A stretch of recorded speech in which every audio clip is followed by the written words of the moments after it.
What's up, everybody, and welcome to the debut episode of Conversations with Patrick. And boy, do I have a great guest. I've been wanting to talk to this gentleman for a long time. Many of you know that I love music. It is my passion. I can't play or do anything, and he's going to find that out here in a minute. But one of the questions I get asked all the time is, who is the best band you have ever seen live? And I've seen Dream Theater. I've seen Oasis. I've seen every version of Van Halen, even the Gave Us Sharon version. And my answer is always the same. It is this gentleman's band. It is Yeah. Steve from Jealousy Curve, Philadelphia's own Jealousy Curve. What's up, Steve? How you doing, Patrick? Thank you for Uh, having me, man. Absolutely. But now, before we get into Jealousy Curve, you're also a businessman. So, how's Resonant Sound going? Good. Can't complain, man. I feel extremely fortunate to make a living recording music and producing music, so I can't complain at all. Absolutely, and it's great to do something that you love, right? It's not really working when you do that, right? Absolutely. Right. Absolutely.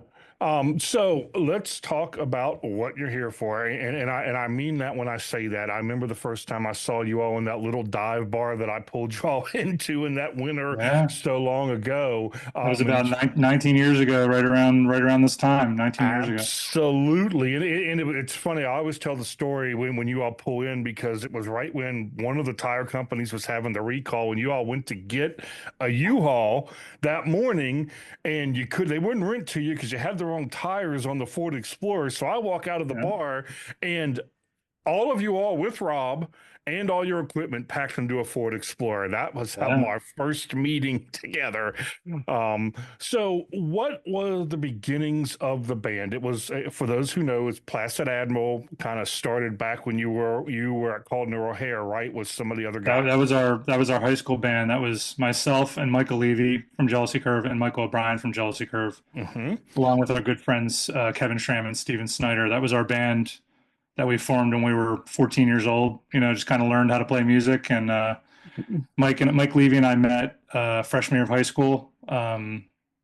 He sat behind me in health class, and we had health and gym. So we had health class 3 days a week and gym, or I'm sorry, health class 2 days a week, gym 3 days a week, and we met the first day of school freshman year. So and we didn't get together to play music until the following March. But yeah, it's been quite a ride. It's been a lot of fun, to say the least. What was that formation like? Like did you all just kind of have the same kind of musical taste? Is that what drew you all together, or what was kind of the bond So that kind of Placid Animal, started? our first band,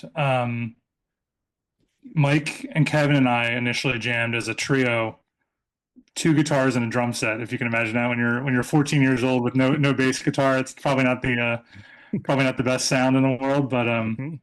yeah, we got together that March of our freshman year, and then our friend Steve and our friend Mike O'Brien, who's in Jealousy Curve, kind of joined the fold shortly after, and it was a great time to just be learning music and playing shows, and we were fortunate to have a growing following and basically learn how to be a band, during your high school years, I guess. So we were very lucky with it.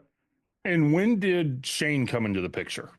So I'll give you the timeline as quick as I can. So Yep. Placid Animal was a band that we formed, I would say, spring of 1990. And then we played for a handful of years. Mike Levy went on to join a band called Isle of Q. Um, early 1995, he was playing drums with them. And then, so this is basically how he got connected with Shane. It's kind of a little bit of a roundabout story, but Mhm. um, in the spring of 1997, Michael Levy, myself, and Michael O'Brien joined another Philly band called Mercy River and we're fortunate to have a bit of regional success and do some touring, and we made one record with those guys, and our friends Jeff and Mike were also in the band. And I guess about the spring of 1999, Shane joined that band on drums, so that was our connection to Shane. um, and then I guess by the end of 1999, Mike Levy had already left that band, but I kind of realized kind of wanted to do something new and kind of do a project that was our own project, our own music that we were writing. Mhm. When we joined Mercy River, there were two really great songwriters kind of already established in that band, so we kind of joined that band more kind of as players, kind of part of a band, but not really writing the material. Mike had been writing. So he started writing probably in the mid 90s or so, but he was getting more accomplished and getting better playing guitar. And by the end of 1999, he basically said to me, I have this material. We should get together and record some material. And that's basically how Jealousy Curve started. It started as just like an informal recording project that we didn't really put too much thought into. We just kind of did it for fun. And that was the first demo. First thing we ever recorded as Jealousy Curve is a song called Gravity, which we recorded in the fall of 2000. So almost 25 years ago, believe it or Wow. not. Okay. And that was the first Jealousy Curve song. And it just kind of grew from there. And, obviously we had kept in touch with Shane for that whole time. When we initially started Jealousy Curve, Mike and I were just playing as a duo. We were playing just acoustic shows. Our first show was actually on Cinco de Mayo 2001. We played with our friend Jeff Campbell in Westchester, Pennsylvania, and then basically spent the rest of that year just writing material and kind of trying to hone our sound a little bit, trying to find out what we wanted to do. We played our first show in Philly in January of 2002, and basically played for about another year as a duo. So we didn't start playing electric shows until the spring of 2003. Our good friend Mike O'Brien joined on bass, and then another friend of ours, Dan McFarland, was actually the first drummer of Jealousy Curve. Okay. He's a great drummer, a great guy. He was our drummer until I want to say November of 2004, and that's when Shane joined the band. Okay. So we'd been friends. Shane and I had been friends for over 5 years at that point, but didn't really start playing together until with all So the initial quartet with Shane was myself, Mike Levy, Shane, and Mike O'Brien, which is still 4 of the 5 parts of Jealousy Curve today. Right. Obviously, Dave Sikorsky is on guitar today, and we've been playing together with Dave since 2006. So it's been a long story. I know that was a roundabout. I know that was but it's great to hear the story about the history, but that's basically how it went down. So no, it's great to hear the history because it brings up another question that I was going to ask later, but you might have even answered it in regards to the well, when I saw you all the first time, you were doing a mix of covers and originals, because I remember I looked through y'all set list and went Starseed. You guys are doing an R80 song, and you're the only person that ever knows that's an R80 song. So we actually, I mean, we did that night because I think we had to play 2 sets. Yes, that's probably why we did a couple covers. But Sure. we've only done. I can probably count on one hand the number of covers we've done as a band. Our whole existence. So Starseed, I think that was one of the 2 times we ever played that live. It was awesome, I'll tell you that. Thank you very much. I'm sorry, I interrupted you. Go ahead. Go ahead. I was going to say we used to do Purple Rain by Prince. I was going to say that was the cover we would do. Yeah, we did Cinnamon Girl by Neil Young, which we probably did that night as well. Yep. And I think those were truthfully. Actually, there was one more. We used to do a song called Dog Man by a great band called King's X. I don't know if you ever heard King's X before. I've heard of King's X, yeah. Those are the 4 covers. I can't remember if there were any more in the history of our band that we did live. We did Ordinary World by Duran Duran one time, I think. But Purple Rain was kind of a mainstay during concert sets that we play. Absolutely. Back at that point, we would probably I don't know about 2006, but 2004, 2005, we would end shows with Purple Rain fairly often. But I think when we did Starseed, I think that was one of the 2 or 3 times we ever did that song live. Well, I was glad to be. I feel privileged to have been able to. I love that band, man. They're a great band, so I appreciate that. Thank you. And that kind of what I was wondering. So you all really didn't go through the cover band phase where you had to transition from cover band to an original. You kind of already. No, we never did that. So you guys, how does the songwriting process go within the group then? Because it sounds like you might have had Life as an Addict already written as the group was coming together. That's a great question. It was such a long journey. Like I mentioned previously, like our first proper demo of the song Gravity was done in the fall of 2000. There was another song that Mike wrote called Appreciated that was from the fall of 2000. It's on the first album. Lazy Days was written around that time. Bruise, which is the first song on the record, was written around that time. So a lot of those songs were written, almost 4 to 5 years before the release of the album. 4 years maybe. Mhm. Some of the other songs, like "Selfish Thing," was one of the songs that was late. That was written in 2004. That was a later one. Um, so it really ran the gamut. I mean, I guess to answer your question as best I can, uh, it really varies the way our songs don't come together. They've come together from just jams and rehearsal, like a song like "Don't Lie Down" from the Dane Cook Yeah. Tourgasm soundtrack. That was a jam. Okay. I started playing that riff, and Shane joined in with the beat, and Mike joined in with, with Shane on the bass, and Mike Levy started singing, and Hmm. that one really was pretty much completed in almost in one night. Then, like I said, songs like "Appreciated" or songs like "Letter to the Lonely" on the first album, Mike pretty much came in fairly complete, like with an acoustic guitar and a vocal. He had those songs fairly well completed. Hmm. Um, Mike has an amazing talent of he has the ability to like take. I've said this before in interviews multiple times, but he has a really beautiful talent to take like the smallest little musical idea. I might give him a riff, um, and he'll just turn it into a complete song. Like it could be a one measure or a two measure, little tiny musical phrase or riff, and he'll run with it. Like the song "Black Widow," for example. That was a riff that I had composed in GarageBand just as a little fun exercise. I basically said to Hmm. myself, I want to write a dance song in the key of A minor at 140 beats per minute. And I gave myself that framework and then came up with that riff. I looped it and put it on a CD back when we used to use CDRs back then, and Uh-huh.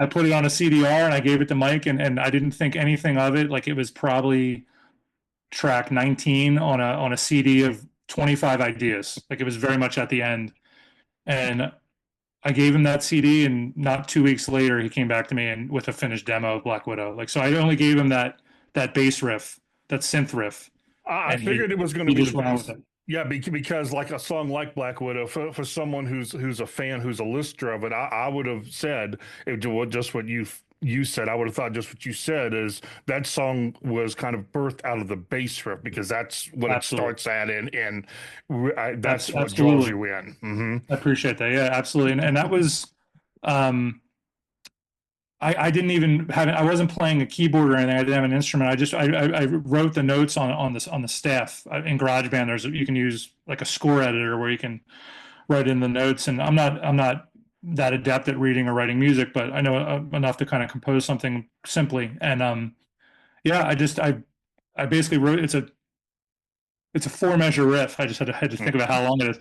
It's a four measure riff, and I just looped it for 4 minutes, and I exported it, and I burned it on a CD, and Mike just the song you hear is my all Mike. I mean, I like I said, all I gave him was that Wow. little morsel of a musical idea, and like I said a couple minutes ago, he's just got such a beautiful talent.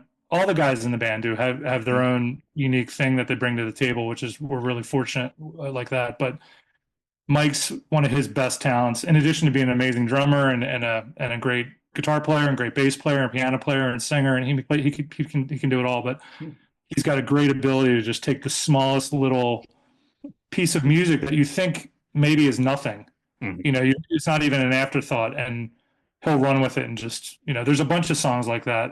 That like "What a Terrible Joke" on the Oh, same CD is such a great song. Yeah. Thank you so much. That Hmm. that's the same thing. That riff was I gave Mike a CD. It was probably on that same CD as Black Widow actually, and I gave him that initial riff, which was probably even shorter. I think he actually lengthened it and made it way cooler than what I gave him. What I gave him was very, very rudimentary, and those songs like that are Mike just running with it. And then there's songs like "I'm Sorry" where he and I were just sitting across from each other with acoustic guitars, and or "The World Is You," same thing. We were just sitting across from each other and just on the spot, just kind of we're working it out. So and then there's songs like that the whole band was all of it. Like I said, "Don't Lie Down" or um, "Selfish Thing" was a song that Mike O'Brien and I sat down and that bass, that beautiful bass riff, that's all Mike O'Brien. That melody that kind of drives the whole Hmm. song.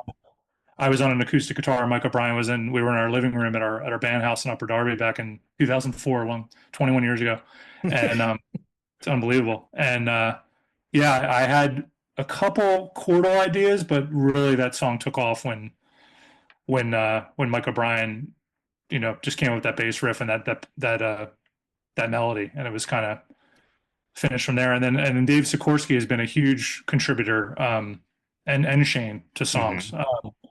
Dave's come in with songs like "The Life Inside" off of Marionettes. That was a song that Dave basically musically came in complete. "We Are Lions" was another Dave song. Marionettes is probably our record that Dave had such a huge uh, contribution to. I mean, a lot of that music was Dave coming in with that. Now, if I remember correctly, was Marionettes the album you all went to North Carolina and kind of sequestered yourself in a house for like a month or so to write? Was that So, album or? so we visited a studio in North Carolina for that record. We visited a studio called Echo Mountain, which is in Asheville, North Carolina, Hmm. and it was beautiful. We loved it, and we ended up making the record in Philly.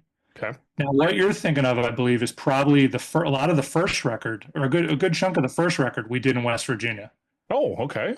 in Snowshoe. Oh, wow. Okay. Yeah. Hmm. So we that was the cabin in the late spring of 2002, so June of 2002, when the band was just Mike and I at that point, Mike Levy and I. We recorded a bunch of songs that a handful of them never made a record. But the ones that did make a record, we did "The World Is You," we did "Gravity," the re-recording of "Gravity." The Hmm. demo we had done on an 8-track recorder in the year 2000, but in 2002 we recorded it properly. Um, a song called "What Are You Afraid Of," which is on our B-sides record. Trying to remember if there are any more from that session. There were probably the song "Beautiful" was written down there, but wasn't recorded until a couple weeks later. Yeah, I think those are the ones Okay. that we recorded in West Virginia, and then we did another session a little over a year later at a studio called Indre Studios in Philadelphia. Our good friend Michael Comstock was the owner of that studio, and we recorded the rest of the record, the rest of the basic tracks.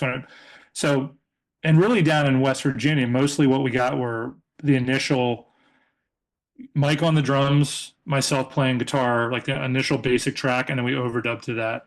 When we did the tracks at Indre in 2003, it was myself, Michael Levy, and Mike O'Brien basically on stage. There was a stage at that studio. It was a really beautiful studio, and Cool. we just set up like we would set up live, and we just played live. So the songs that were recorded at that session were "Bruise," um, "Useless," "Misery Love," "Lazy Days," and "Letter to the Lonely." Yeah. We did one more session at Indre in the summer of 2004, so not about 9 months later, and we recorded "Selfish Thing" and Day in the Sun. Those are the last two songs Mhm. that we recorded. Even though "Day in the Sun" was an older song, that song had been around for about 4 years at that point, or 3 years. We uh, we recorded it. It was the last song we recorded for the album, so it was one of the earliest songs. Yet it was one of the last songs we recorded. And you brought up something the last song and recorded and whatnot like that. As a producer, someone who makes music as well and kind of helps artists put albums together and stuff, I wanted to get your take on the landscape of the music industry now versus kind of when you all were coming up, because you mentioned it earlier. It was actual physical media back then, that the iTunes and all that hadn't come up yet, and Yeah. piecing together an album. I know I've talked to other artists before. It's a very meticulous thing, the order the songs go in and things like that. Whereas now it seems to be just a single release here and then another one 4 months from now. How do you see the difference? How do you see the intaking of music differently between those two things? That's a great question. I mean, we were always a very album-minded band. Back then, we knew with our first record, we definitely wanted to do a full length. And then our second release was an EP, but it was 7 songs, so it was almost approaching an LP. And then Marionettes was an LP. Yeah. The B-sides record was basically all the leftovers of songs that we had worked on or recorded over the years that weren't released on either any of those three records. But um, I mean, to answer your question, it's such a different thing now. You're right; it's a very single-minded uh, marketplace. It's also I mean, we recorded ourselves. People were recording and producing themselves back then, and even in the '90s and the '80s and the '70s, people have always kind of produced themselves. I mean, look at Boston's first record. I mean, they basically Hmm. did that in Tom Scholz's basement. So, but I guess one thing that's really different now is it's almost assumed if you're a musician, you're a producer or an engineer at this point. Like you almost it's almost a requirement that you have to know how to record yourself these days. When we were first coming up in the early 2000s, that wasn't as prevalent. It occurred, but it wasn't as common. Um, but it's definitely a very different marketplace. I mean, streaming, I know for us, I can speak from firsthand experience. We were very, very fortunate to be able to sell CDs and make a living as a band from essentially 2002 to 2010 when our first initial run. I mean, without physical media, we wouldn't have been able to do that. We wouldn't have been able to make a living doing that. So we're extremely grateful to anyone that's ever purchased one of our records, at a show or online Hmm. or in a store or whatever.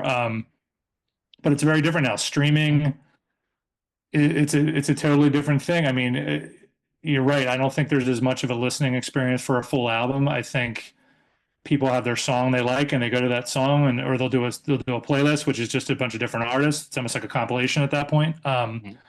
I'm still very much rooted in the album experience. Like I love listening to a record from start to finish, whether it's a new album by a new band or artist or an album I grew up on that I've been listening to for 35 years. I still enjoy that process. I do that all the time, whether it's on Apple Music or Spotify. I'll just play an album from track one and I'll just listen to an album, all the way through. It's kind of just how I do it. But um, it's a very different marketplace. I think great music is still great music, but um, it's, uh, it's very different. I mean, I came up when I first started playing music and listening to music. I came up at the end of when cassettes were still really popular and Yep. CDs were starting to really take over. So I had both physical media. I had cassettes and I had CDs, and I'm still kind of a CD guy. If I don't listen to a full album on Spotify or Apple Music, I still have a couple CD players at home. I'll pop in a CD and just listen to a whole album front to back. I might even put it on repeat and just I might listen to the Hmm. same album all day if I'm doing some housework or setting up some guitars or doing some amplifier maintenance or whatever. Just at home, I'll just let an album run. And yeah, I think that's missing a little bit today. Unfortunately, I think you're right. You made a really very true observation. Like it's a very much a singles dominated market. Um, but I still love records. I still love listening to records. And so do I. I'm exactly the way. I won't do the singles thing. I will wait until the whole album comes out. I won't just jump on and listen to. And I think YouTube has drastically changed the music landscape as well because you mentioned Apple and Spotify and those places, but YouTube is just as dominant in that area of the one and done type music. And you brought up Absolutely. something that I want to kind of touch on now. You guys were really known for touring. I mean, and you really were. So, I swear, we'll get to. I know you have a show coming up. We're going to get to that here in a second. Okay. But you turned me on to a lot of bands that were on stage or on the bill with you. The bands like Mr. North and The Kin and Hotspur and No Second Troy and Ten Spoken. I could go on and on of those Great, bands that great you band, shared man. Wow, with. it's awesome hearing those names, man. I haven't heard those names in a while. It's awesome. So, what I was wondering was there ever a band that you all were kind of on a bill with that you didn't really know a whole lot about that you walked in and just walked away and went, wow, when you heard them? Yeah, a bunch. I mean, I can give you two really quick examples. Hmm. Mr. North being one, Yeah. and our friends Omnisoul from Oh. Newark, Delaware. We Hmm. uh, we played a show with them at the University of Delaware. I believe it was April 10th, 2003. It was actually our second electric show as a band. And we played with our friends Ike from Philly, Omnisoul, who we had not yet met, and us. It was a three-band bill, and we were completely blown away by Omnisoul. We thought they were fantastic, and it was the start of a friendship that still to this day goes on, thankfully. But we played a ton of shows with them from 2003 to 2008. Okay. before they went on hiatus. And Hmm. so we had never met them, and we played with them, and we're fans from the beginning. Mr. North, the first time we saw them, we actually weren't playing with them. We were just at the Grape Street pub in Philly, Hmm. and they were playing that night, and I was actually the one that saw them first, and they were, I mean, I've never seen a band silence a club, a packed club of people talking. Hmm. I've never seen a singer or a band. You could hear a pin drop. They started with the song "Give Me Life," and it was my jaw was on the ground. And our good friend Andrew Geiger and our friend Scooter at Grape Street told me that night, they're like, you got to stay for this band, trust me. And so glad I did, man. They blew me away. And then I brought Mike Levy to see him a couple weeks later, and we had just started playing electric shows, so it was a huge um, kick in our butts to get better. Like it was they really set the bar unbelievably high, and we played our first show with them probably the following November. So November of '03, not the night before Thanksgiving, but the Tuesday before that, we played with them at Grape Street. And yeah, every time we played with them a bunch from 2003 to 2006. We played, or even 2007, I think. So over the course of 4 years, became good friends with those guys and played a ton of shows. And man, one of the best bands we've ever shared a bill with. Yeah, Just and that's where I saw him was at Grape Street when you all were on the bill with them at one point. And I remember two things about the show. Number one is they had two shows that night. They had to leave as soon as their set was over because they had to go back to New York to play a show, yeah, which I thought yeah, was nuts. But yeah. the one song that I remember from them that just I went wow was "Sleeping Dogs." When they played that, I was like, holy moly, this I is love that. I love that yeah. song. Great song. That's one of their best songs. Hmm. That was one that really struck me the first time I saw them. I want to say March of '03. So it was actually just before our one of our first electric shows. So we were a very new band as far as playing as a four-piece full band. And I remember the night I saw them, they opened with "Give Me Life." Sleeping Dogs was definitely in the set. Hmm. They basically played most of their record life size, their debut record that was out at that point. Hmm. Uh, And yeah, phenomenal band. from what I understand, their guitar player went on to play with like Enrique Iglesias or Hmm. something. Okay, that's what I Yep, thought I'd heard Eminem that. Alley. Yeah, Yep, yep. yeah. Great guitar player, great guy. Yeah. Now the other question. They're one of those bands that's just they've always been a huge just inspiration to us, man. We always thought they were phenomenal from the very beginning. Now you guys got on the Zippo tour with All Hmm. American Rejects for was it 10 shows or around there? Yeah, What was a huge difference between the living out of a van type tour that you all put together versus a major full blown tour like that? Well, what were some of the big differences between those two things? that's a great question. And that was a lot. That tour was a blast. That ran in November and December of 2005. So it'll be 20 years this coming November. That tour was with the All American Rejects, a band called the Academy Is, Hmm. and a band called Rooney. And we were the first band on a four band bill. No one knew who we were, and it was a great time. It was a bus tour, like you said. It was definitely very much more posh than our van tours that we did following that, or our Explorer tours that we did. When we were exploring, or excuse me, we were touring in 2004, 2005, in my Ford Explorer with no Hmm. trailer. Somehow, like you mentioned earlier, we fit all the gear in there. Um, With Rob and too. then with Rob, yeah, Yeah. four of us plus Rob, so five people plus gear in an Yep. Explorer. I don't know how we did it. Um, and then we bought a van in 2006, which was life changing. But before that, we did the tour with the Rejects, and that was, I mean, we were so fortunate, Patrick, that we released our first record on January 25th, 2005, and by November, 10 months later, we were playing a tour where we were playing in front of 3,000 people every night. Playing every show was sold out. Uh, it was surreal, and we were incredibly fortunate, man. Like to be able to have that kind of response um, that fast, and to be able to play, the quality of the shows just went up astronomically so quickly. Um, And truthfully, man, a lot of the credit goes to our hometown radio station, WMMR, Yep. 93.3 WMMR.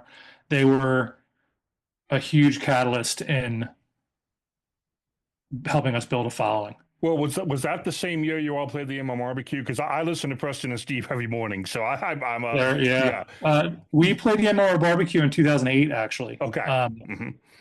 which was a really fun day. But 2005, we just a friend of ours and a DJ at the station, Jackson, saw us Hmm. play Grape Street, and I always tell people the story if they ask it or if they're interested. But he saw our set. He came backstage. He said, "I loved your set. I want to play you guys on the air tomorrow night." We're like, "Oh, that's Wow. great." And our record had been out for about a month at that point. And true to his word, man, he got Bill Weston, the program director, Yep. MMR, to agree to play. He played Useless on the air that night, and within a couple of weeks, we played the MMR Spring Break show with Collective Soul, Billy Idol, Silvertide, and Hailstorm. Wow. Okay. And that was April 8th. So Hmm. we released our first record on January 25th, and by April 8th, we were playing this big radio station festival in our hometown. Hmm. It was just unbelievable. And we were, I don't think at the time we were really cognizant of like how fortunate we were. I think everything was moving so quickly, and we were just grateful to be playing. We were playing a ton of shows. I think in the month of April 2005, I think we played nearly 25 shows in one month. So That's nuts. we were hustling. Yeah, and a lot of them were. I mean, we weren't touring that far away at that point. Hmm. Um, we were trying not to oversaturate our home market, but we were playing DC, or we played the Towson Town Fest in Towson, Maryland, and Yep. I remember one 24-hour period at the end of April. So this would be like April 29th and April 30th. We played the Silo in Reading, PA, which became one of our home venues. Yep. We played the Towson Town Fest the next morning or the next day at noon. Wow. We played University of Delaware at 6 p.m. and then came home and played Grape Street at midnight. Oh my So goodness. within a 24-hour period, we played 4 shows. Yeah. So we were masochists at that point, man. We just were like all about playing as much as we can. We just wanted to get better. That was the Mhm.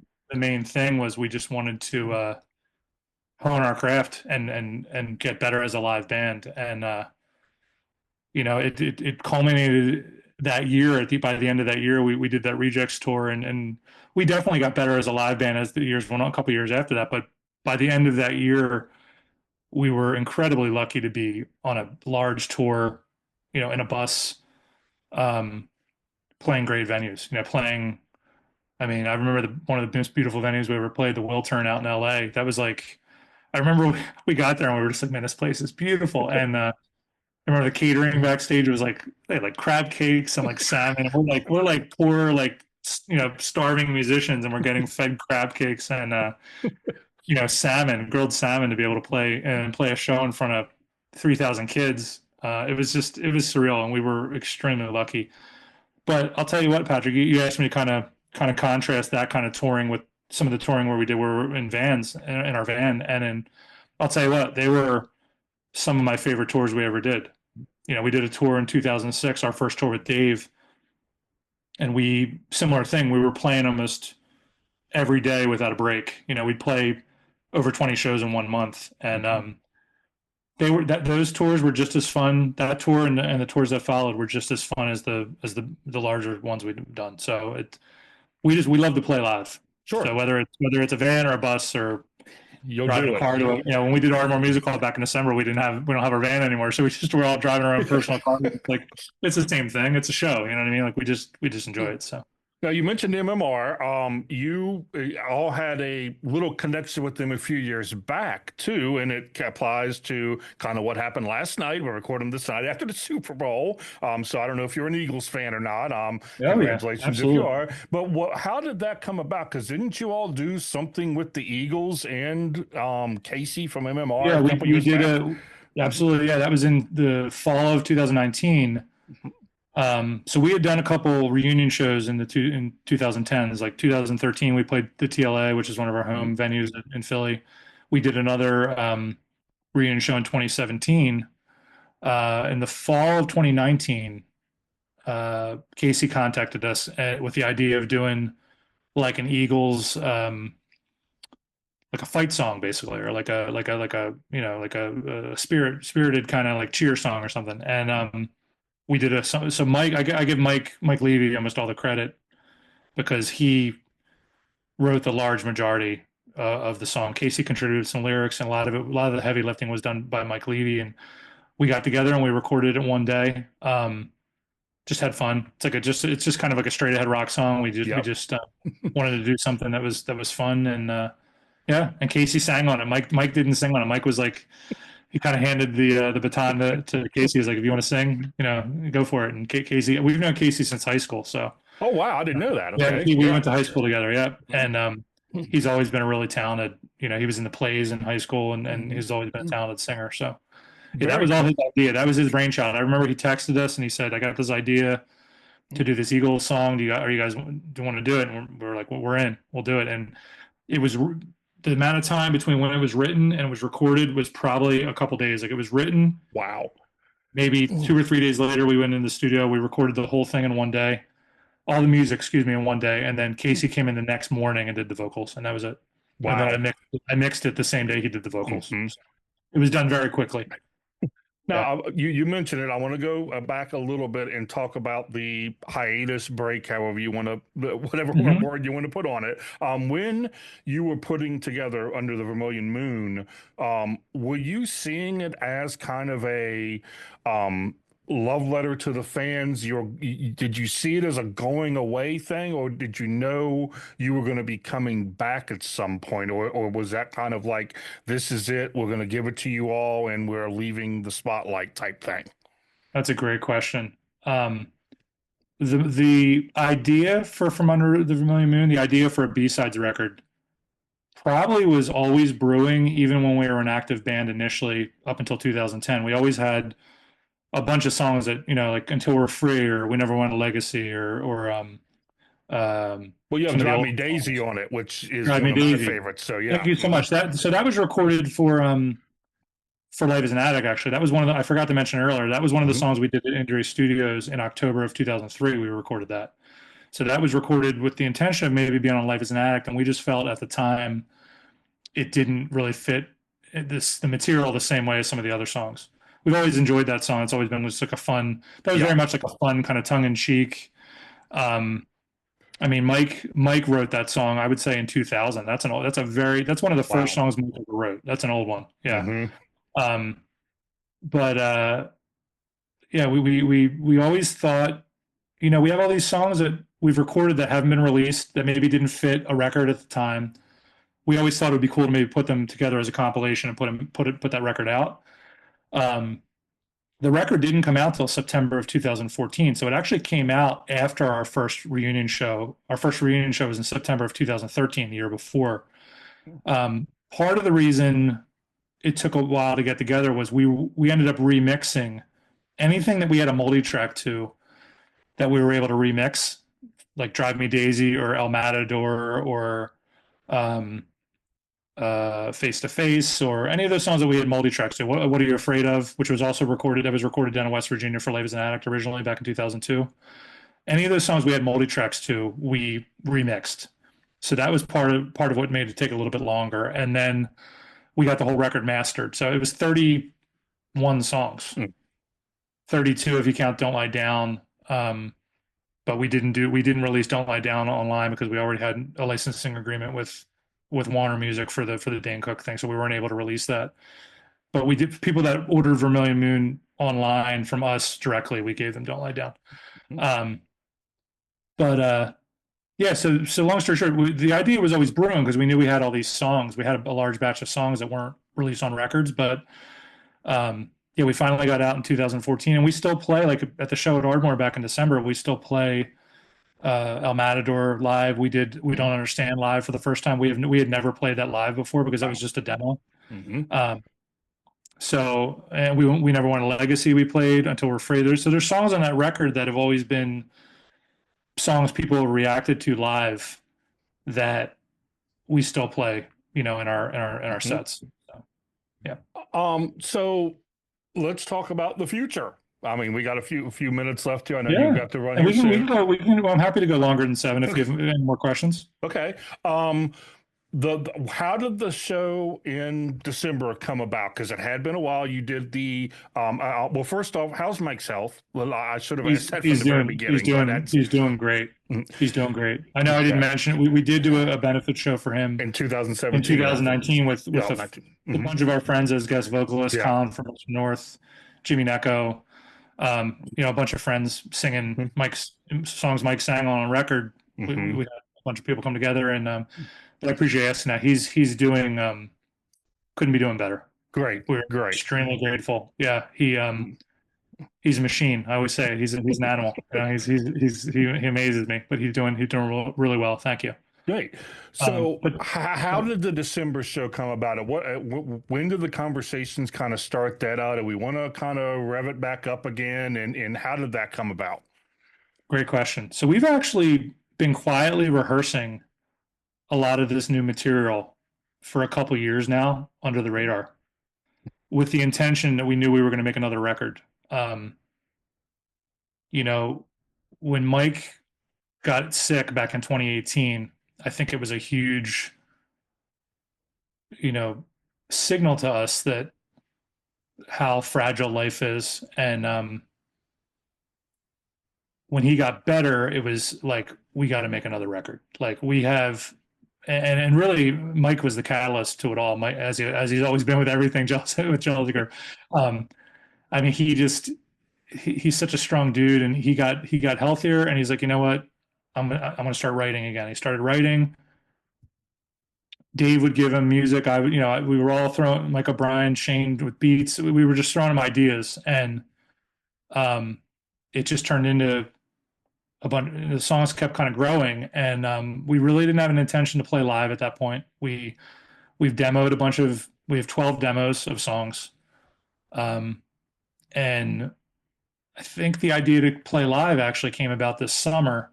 At the end of the summer, John Fay from our good Mike. friend from Philly contacted me, and he said, we used to do those. We used to do a show at the end of December every year called the Mistletoe Jam at World Cafe Live. We did it Hmm. every year from 2006 to 2009. So oh 06, oh 07, oh 08, oh 09, those 4 years.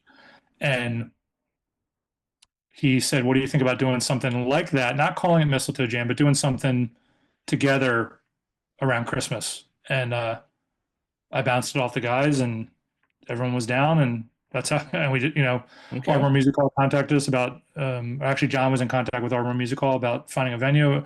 We had talked about there were a couple other options, but they had an available, an open date the day after Christmas, and it just came together. It was that simple, and it was a lot of fun to get back. I mean, we hadn't played a show with Mike singing since 2017, so it was almost 8 years, Okay. and we were extremely fortunate, man. The response to it was really really gratifying. So And you have another one coming up, one thing I love that you're doing is before we get to the Rusty Nail show is that putting up those old like little clips from 15, 20 years ago of the live performances and the pictures and stuff, because it really gives the people who followed you that far just kind of go back and watch some of those things. It's such a cool thing that you're doing.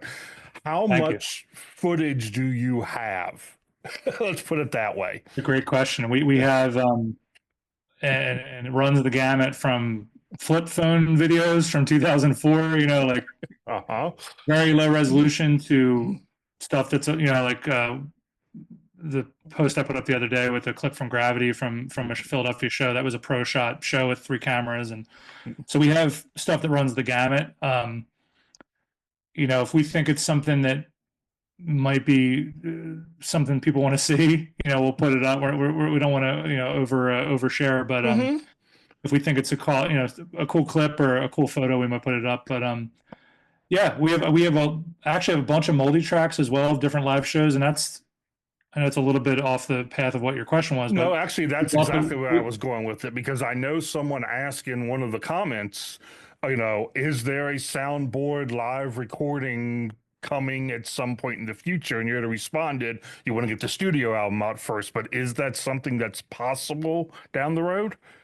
I think just like the way we were kind of brewing ideas for From Under the Vermilion Moon and doing a B-sides record, I think there will be a live record at some point Okay. because we Mhm. have multi-tracks going back to 2005 from shows. Great. We have several multi-tracks from Grape Street shows. We have Mhm. several World Cafe Live shows. We have several TLA shows, all hometown shows.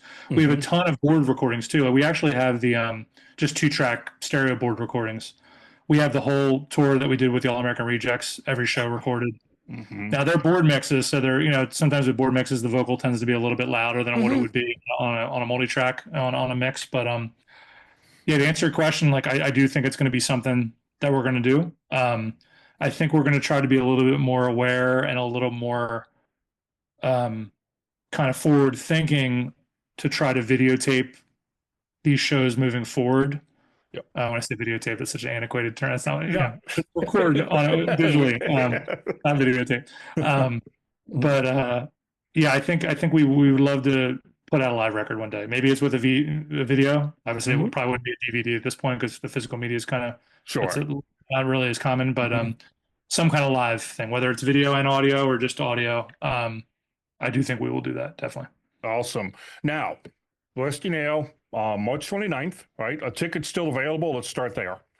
Great question. So we've never played the Rusty Nail. We've actually, let me back up. We did play there as Placid Admiral in 1996 when we were Oh, okay. 20 and 21 years old. We played there. Hmm. Um, but we've never played it as Jealousy Curve. It's a bar that we love to go to and just see shows and hang out. But we've never played there. And our mindset was after the Ardmore Music Hall show sold out so quickly, we were very fortunate that that happened. We knew there were a lot of people that weren't able to get tickets, and we already were kind of thinking we would love to do a smaller, less formal show at a small club. We used to play a club back in the 2000s called Jocelyn's in Media, which Yep. was like our home base. Like it was like our Cheers, you know what I mean? Like we could go in there and like we knew everyone that worked there, and like and they let us play there. We played there once a month. Even on the tour we did with the All American Rejects, when we came home for Thanksgiving break, we played there the night before Thanksgiving. It was our place from 2002 to 2010. We played there a ton. Unfortunately, that venue doesn't exist anymore as a music venue. It's a restaurant now with under a different name. But um, we were thinking of something that would be similar, that we could do a show, low key, just fun, laid back, not a big production, And we thought, man, the Rusty Nail would be a lot of fun. Like it's got such a cool vibe. It's very much like a rock and roll bar. The owner, Chris, there is very extremely band friendly. He's all about the bands. Everything he does at that venue is what's going to make this a better show for the bands, which is not not what you get at every venue. So it's a very band friendly place, and we just we contacted him and we said we would love to do a show on March 29th. Is the date available? And he said sure. And we're doing the show. There are no advance tickets, so you Oh, would ask okay. tickets. Hmm. We wanted to just do something simple where you can just show up and pay at the door. It's $10. It's like that's how we used to do the Jocelyn shows Hmm. 15 years ago, 20 years ago. 20 years ago, it was $10 at the door. Just come and just show up and we'll play an hour and a half set for you and have fun. And so we're doing the same thing. That's what it is. So Now, has the I guess voting, I guess is the best word to use for it, on the set list stopped? I know you had put the Google Docs document out there that if you're planning on coming, you wanted kind of the fans to have their input on the list. How is that going? it's going great. And I actually haven't. We said we were only going to leave up the link to the doc for 2 weeks, and actually completely forgot about it. So you just mentioned it. Um, Dave has been compiling that data, and he's been telling us. So we have a really good idea of what songs we're going to be doing. Cool. Hmm. And I will say there are a bunch of songs that we did not do at Ardmore that we're going to be doing at that Very show. cool. I would Okay. say at least 8, if not 10. Mhm. Yeah. And So it's going to be and it's going to be a very different set list. Cool. Okay. And do you have more shows planned for 2025? Like maybe out of the Philly area? Or are you kind of just concentrating in the Philly, Delaware area for now? A great question. We do not have anything else scheduled yet that's announced. Hmm. Our main focus, so this nail show might be there's a possibility this might be the last show we do this year. We Okay. might do one more. We're really trying to just make our main focus be our new album. Yeah. We're really trying in a perfect world, we're going to record the album. We might release it this year. I mean, in a perfect world, we would record it and release it this year. Hmm. Um, we're still writing. We have 12 demos. Our goal is to have more songs than that, so we can kind of pick and choose the best, whether it's a full length or an EP. We're still kind of on the fence about that as well. Initially, I think we were kind of set on doing a full length record, but I think the idea of doing an EP, whether it's 5 or 6 songs or 7 songs, is kind of appealing as well. So we're still talking about that as a band. But Yeah. um, to answer your question, like this nail show right now is the only show that we have um, that's been announced. Okay. There could be one other show this year. We'll see. But as of now, it's the nail on March 29th. Okay.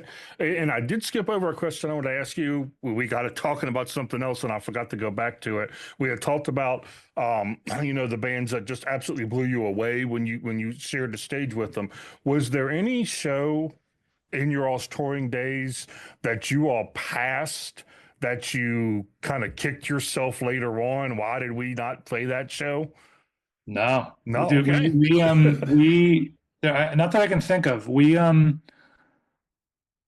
very fortunate once we started getting a little bit of radio play in Philadelphia and momentum started building. We were very fortunate that a lot of shows came to us, offers. There were shows that we turned down, but like I mentioned earlier, like March, April, May, June, the rest of 2005, we were playing pretty much anywhere we could, man. We were playing VFW hall, like all ages shows at VFW halls, and Hmm. we were playing bars. We were playing outdoor all ages shows. We were playing opening slots for, the MMR festival I mentioned. Like it kind of Hmm. ran the gamut. There Okay. were a ton of different shows, but no, there's not a bill that we ever passed on that we regret because we usually tried to do as much of our own research and investigation, whether it was a venue that we weren't familiar with or if a band reached out to us that wanted to play a show. Truthfully, Patrick, like if we were able to play a show and we weren't already booked that night, there was a period of time where we were playing as much as we possibly could. Well, and, I, and We I'm need to living get proof of better. that because the only reason we even came into contact and met was this is how far back this goes, MySpace.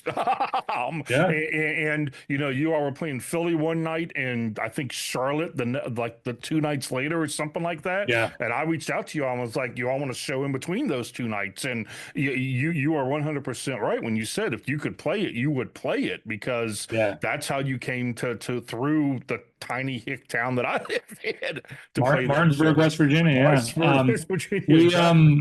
we had a kind of a unspoken rule that we didn't want a night off on tour if we could avoid it.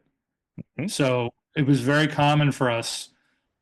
Like we did a tour with our friends, the Underwater, a great band, in January and February of 2008, and I think we played 22 shows out of 25 days or something over the month of that January into February. It was a 25-day tour. I think we played 22 shows. And I remember Mike as a singer, man, he was just so strong to be able to do that. But yeah, I remember when you reached out and we had a show booked at Amos's South End in Charlotte. We had a show, yeah, either in Philly or somewhere else north of that. And you were very kind to offer us that date in Martinsburg. And we were always, and I credit Rob Tauscher, our Hmm. front house engineer and tour manager. Like we were always very cognizant of trying to route Right. shows as efficiently as possible. And yeah, that's how we ended up meeting. That was like February of 2006, and Hmm. that was a short run. I think we only did a handful of shows on that run, and then came back, and then we did run to the Southeast at the end of that month to Baton Rouge, Louisiana. We played with our friends Merriweather for the first time. Yeah. Actually, not the first time in their hometown. They played with us in Philly in 2005. Um, and then we were fortunate to do South by Southwest in March, but that run that you and I met was, we were very grateful. Just, and being a touring band, filling a hole in your schedule, and not having an off night and being able to play and meet new people and hone your craft was like, we always were very grateful for that. Well, I don't know if you know this or not, but that night that you all came into that place, we were actually, when you all hit the stage, we were calling other bars because it was a horrible weather night. If you I remember, it remember it was was just snowing. Yeah, yeah. snowing and just ice everywhere, and we were calling other bars, going, "You all want to close and bring your bartenders over here? You got to hear this band that's playing with Thank us you. right now." And we actually, a few of them actually did because of the I remember weather. that. I remember the Yeah. crowd just kept getting bigger and bigger. It was Hmm. that was a really fun night. I remember we hadn't played a two-set show in a long time, so that's why you mentioned earlier. That's why we played a couple covers, because I think we Uh-huh. played probably 20 songs that night, and Yep.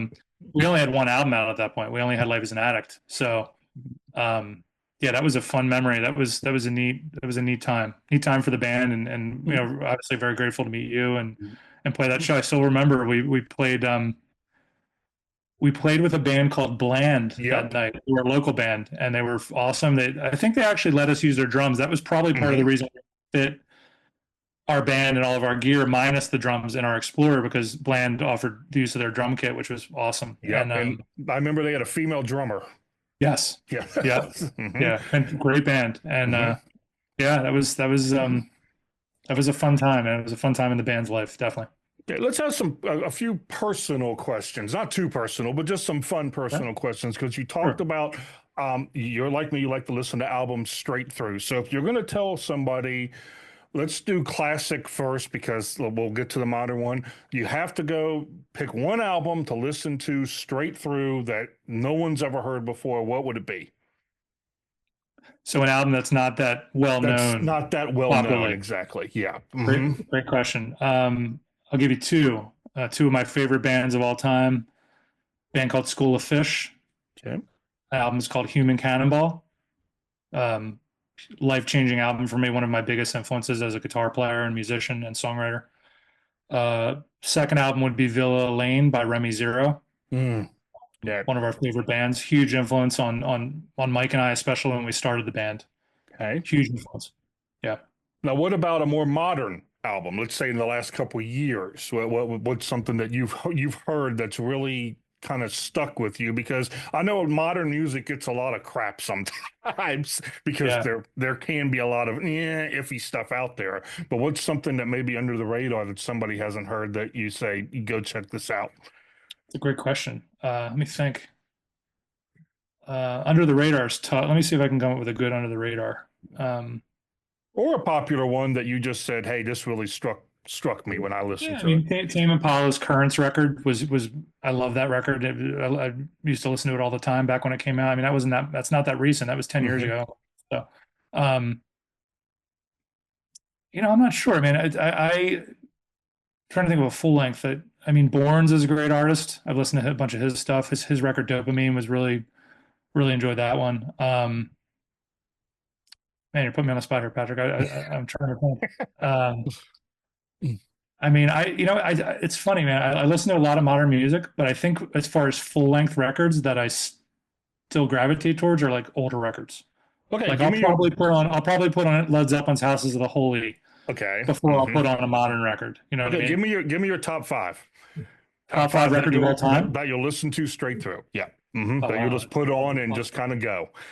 All right, I won't list the two that I mentioned previously. Uh-huh. Jeff Buckley's Grace, Mm. uh, Stone Temple Pilots' second record, Purple. Okay. Um, uh, Led Zeppelin 3. I love that record. The Bends by Radiohead.